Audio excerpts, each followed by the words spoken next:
আপনার লাইফ কিন্তু একান্তই আপনার।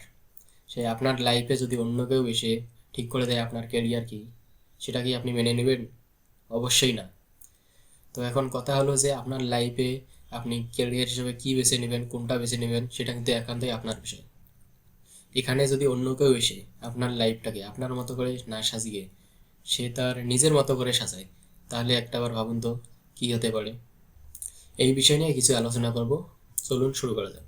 তার আগে একটা কথা বলে নেই, যারা আমার চ্যানেলে নতুন, দয়া করে চ্যানেলটিকে সাবস্ক্রাইব করে পাশে থাকবেন।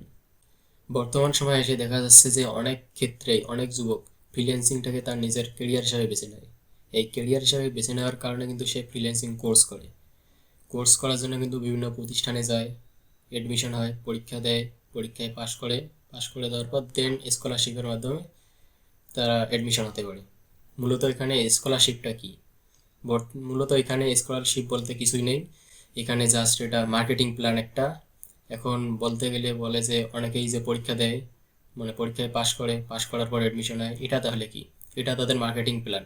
মূলত তারা কিন্তু অনেক ক্ষেত্রেই বলে থাকে যে তাদের কোর্স 20,000, 25,000, 50,000, স্কলারশিপের মাধ্যমে 2,000, 4,000, 5,000, 8,000, 10,000 এইভাবে কিন্তু দেয়। কিন্তু মূলত তাদের কোর্স ফি শুধুমাত্র যে 2,000, 5,000, 10,000, 8,000 স্কলারশিপের মাধ্যমে যেটা দেয়, এটাই কিন্তু তাদের কোর্স ফি। মূলত তারা বিভিন্নভাবে মার্কেটিং করে কিন্তু তারা তাদের কোর্সটা সেল করে।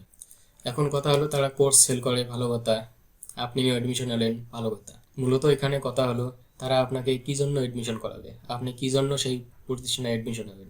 মূলত এর কারণ হলো ফ্রিল্যান্সিং। এখন এখানে মূলত বিষয় হলো যে বিভিন্ন প্রতিষ্ঠান থেকে কিন্তু অনেকেই বিভিন্ন প্রকার জব দেয়, তবে বেশিরভাগ দেখা যায় যে হাইব্রিড জব।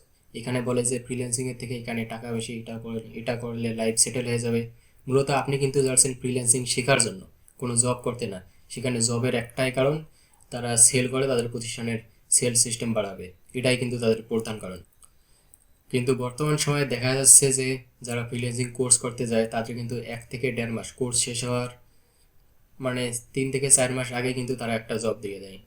এখন তারা কিন্তু ফ্রিল্যান্সিংয়ের উপর তেমন কোনো একটা চাপ দেয় না, তেমন কোনো একটা কাজ করে না। তারা কিন্তু কাজ করায় সেই সেলস প্রফেশনের উপর। আপনি বিভিন্ন প্রতিষ্ঠানে সেলসের জব করেন, সেই সময়টা সেলসের উপর না দিয়ে সেই সময়টা যদি আপনি আপনার ফ্রিল্যান্সিংয়ের দক্ষতার উপর, স্কিলের উপর কাজে লাগাতে পারেন, তাহলে ভাই আপনি ফ্রিল্যান্সিংয়ে কিছু করতে পারবেন। এখানে দেখা যাচ্ছে যে প্রতিষ্ঠানগুলো কিন্তু ফ্রিল্যান্সিং কোর্স করে, আপনি কিন্তু ফ্রিল্যান্সিং শিখতে পারছেন, কোনো সেলস প্রফেশন না। সেলস প্রফেশন হলো ক্ষণস্থায়ী, আজ আছে কাল নেই। কিন্তু ফ্রিল্যান্সিং নিয়ে যদি কেরিয়ার হিসেবে আপনি বেছে নিতে চান, এর উপর দক্ষতা অর্জন করতে পারেন, অর্জন করতে চান, স্কিল অর্জন করতে পারেন, একটু সময় দেন, তাহলে ফ্রিল্যান্সিংয়ে দেখা যাচ্ছে আপনি সফল হতে পারবেন। কিন্তু সেলস প্রফেশন সারা জীবন সেলস সেলস সেলস।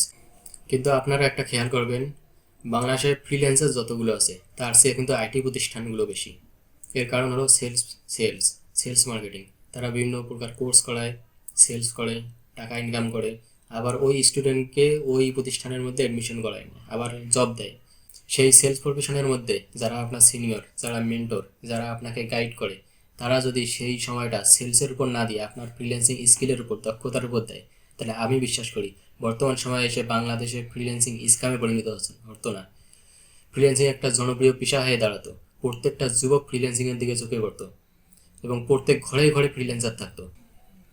আপনি ফ্রিল্যান্সিং শিখতে যাচ্ছেন, কোনো সেলস প্রফেশন না। তাই ফ্রিল্যান্সিং করার আগে আপনি টার্গেট করবেন আপনি সেলস প্রফেশনে যাবেন নাকি ফ্রিল্যান্সিংয়ে যাবেন। যদি ফ্রিল্যান্সিংয়ে যান তাহলে সেইভাবে কাজ করেন। ভাই যদি সেলস প্রফেশনে যান, ফ্রিল্যান্সিং কোর্স করার কোনো দরকার নাই, বাড়িতে বসে বাবা মার কাছে হেল্প করেন, এটাই আপনার কাছে অনেক হবে।